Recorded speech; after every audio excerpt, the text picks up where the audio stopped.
হুমায়সা যার চিকিৎসার জন্য তার বাপ মা কিডনি বিক্রি করতে চেয়েছিল, আজকে অনেকেই এখানে এগিয়ে আসছেন। এই কথা শুনে চেয়ারম্যান সাহেব যখন আমাদেরকে পাঠিয়েছেন, পাঠানোর পরে অনেকেই তারা সহযোগিতার কথা বলছেন। ইনশাল্লাহ তার বাপ মায়ের আর সেটি করতে হবে না, সে চিকিৎসা নিশ্চিত হবে। আমরা তার জন্য দোয়া করব। আমরা আরও দোয়া করব এদেশের কোটি কোটি মানুষের সমাদৃত নেত্রী, জনপ্রিয় নেত্রী, তিনি আজ দীর্ঘদিন ধরে অসুস্থ।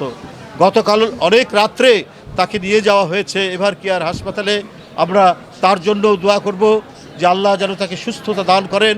তার মতো একজন দেশপ্রেমিক জাতীয়তাবাদী নেত্রীর আজকের দেশের এই ক্রান্তিকালে, সংকটকালে তার নেতৃত্ব জনগণের কাছে অত্যন্ত গুরুত্বপূর্ণ।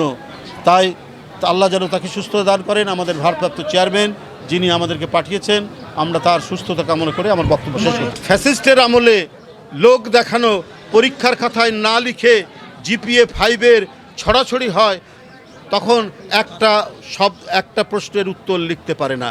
সেটা ছিল ফাঁকিবাজির পরীক্ষা, সেটা ছিল লোক দেখানো জিপিএর ছড়াছড়ি, সেটা ছিল পার্সেন্টেজটা ছিল একেবারে পরিকল্পিত এবং সাজানো। সেই ক্ষেত্রে আমার যেটা মনে হয়, এখন যা সত্য, মেধার যতটুকু অবস্থান এবং প্রস্তুতি, তার সত্যিকারের প্রতিফলন ঘটছে।